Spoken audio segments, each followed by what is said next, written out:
Hey everyone! In our last video, we created our foundation HTML structure for our mock coffee shop, and in this video, we will be looking at how to make our web page look more visually appealing using cascading style sheets, or better known as CSS.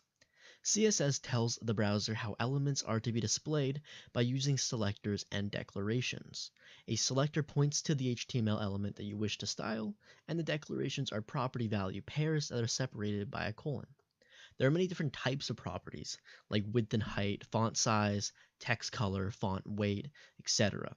But we will be using many of them throughout the series, and if you ever feel confused or forget some, there will be a link in the description that will take you to a master list of them all. Bookmarking it might be a great idea.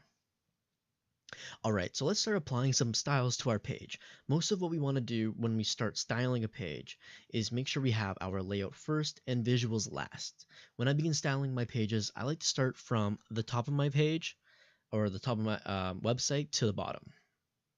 So in this case, we're going to be starting with our header. But first, we need a place to hold our styles. And to do that, we will create a style element in the head of our document. This is known as an internal style sheet.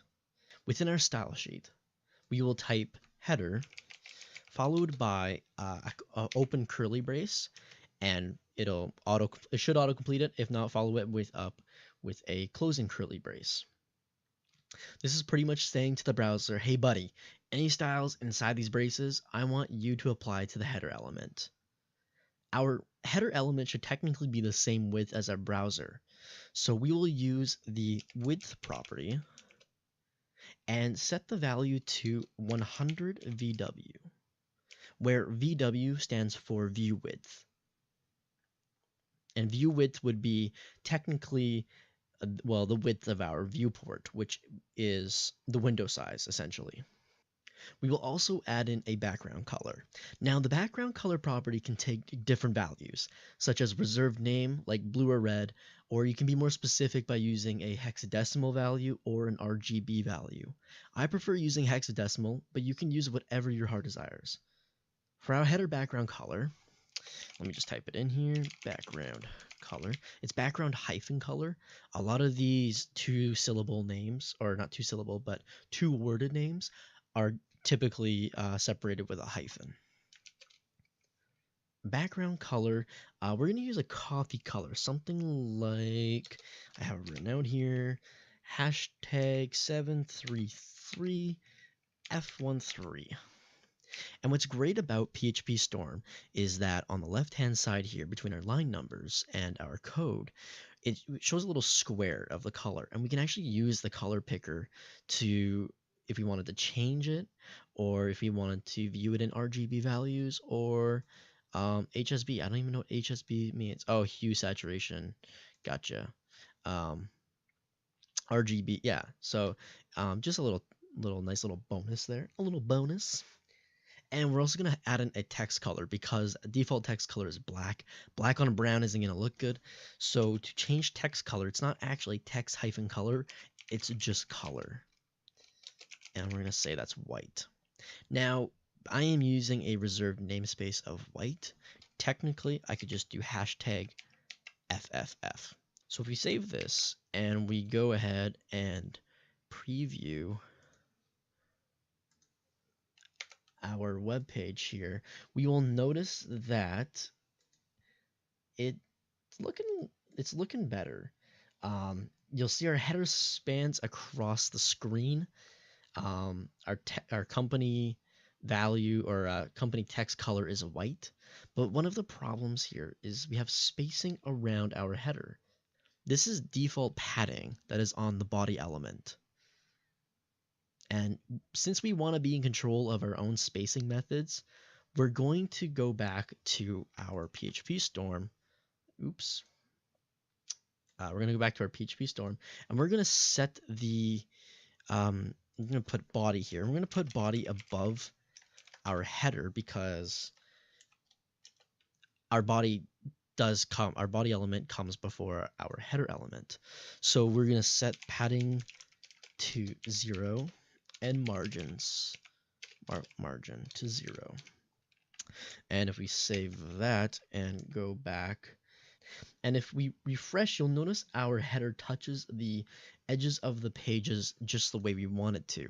A quick note is margins add spacing around the element, and padding is on the inside of an element. And between those two is where borders go. Our next task is actually to get our navigation buttons over into the correct position. So instead of having them underneath our store name, we want to have them over here to the right. But in order to do that, we're going to start using some browser developer tools. All web browsers have a built-in tool called an element inspector. To open it, simply go into your browser, right-click, and select Inspect. Mine actually opened up in a new window. I put dock to bottom. Boop. You'll notice this new Windows section appears at the bottom. I'm just going to check if it's recording. Yes, it is. I was having context menus not showing up properly on PHP Storm, so I just want to make sure that you guys can see it here. If it's not showing up at the bottom, it will show up on your side panel here. You can change the position by clicking on these three vertical ellipses and choosing the dock. So you can actually have it in a separate window if you like, bottom or to the right. I prefer mine on the bottom. You do whatever you like. So as you can see here, it shows the HTML of our page, and this HTML is interactable. You can delete it, you can copy and paste it, you can even view the styles that are applied to each element. So if we click on our header, we can view our CSS, the width, background color, and color. We can actually play with this in the sense of, if I didn't want color, we can disable it and it goes back to black. We can re-enable it and it goes back to white. We can change these values. We can add in CSS. It's really amazing. This will allow us to see what the browser sees. So if we look at our header element here, we highlight over it. Boop, boop, boop. Or actually not the header element itself. Click on the drop down.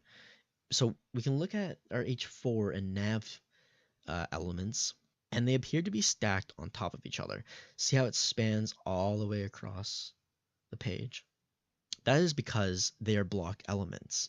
A block display is the default display for new elements, where the width is 100%. What we need to do is change the widths of our elements so that they will fit on one line. So in our CSS, let's add a selector for our nav and a selector for our H4, because if one is in line and the other one isn't, it still won't work because there still won't be enough room. So we're going to change the display to inline and this display to inline. So if we save this and head on over to our website and refresh, we can now see that our store name and navigation are on the same line. So what inline does is it puts the width and height of the element to fit exactly around its contents. Now some of you might be noticing that since we changed this to inline, the space above our header is gone, which is great. It solves our problem, but not in the best way. Inline does not respect any top or bottom spacing, nor does it respect any explicit height or width dimensions. So how do we get an element to be inline, but allow it to respect these properties? If we change our inline to inline block, let me just go back here. If we change these inlines to inline hyphen block, we save this, go back, refresh, we now get the best of both worlds. Our spacing is back and is now properly contained within the header tag instead of bleeding out like it was before. Our last step is to get the navigation to the top right corner. If we go ahead back into our code and on our nav element, we're going to add a property called float, and we're going to float it to the right. We save that, we refresh, and you'll notice that it now floats to the top right. But believe it or not, the float property also makes our elements an inline block. Therefore, we can remove that from our code here, keep hitting, wow, that's weird. We can remove display inline block from our nav, save that, go back, refresh, and we still have the same results. Nothing's really changed. We should also have the spacing on our navigation match our store name. So let's go ahead back to our code here and add a margin property. I think it's 1.33 EM by 0. So the first number here is the top and bottom margins, and the second number is the left and right margins. You might be wondering, what is EM, or what's EMS? M is a measurement that scales with the font size. So if our font size decreases, so will the spacing, and vice versa if it increases.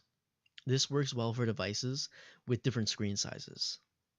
Now, I'm just going to show you guys the results here. So if I save this and head on over, we can see now our navigation is in line. Now, I have a little challenge for you guys. There is an alternative way to achieve these same results for our navigation position. A little hint is that it involves the position property. I encourage you guys to go and try and figure it out, what the alternative way is, and in the next video, we will talk over the results. Thanks again for watching, guys. Have a great day. Take it easy. Peace.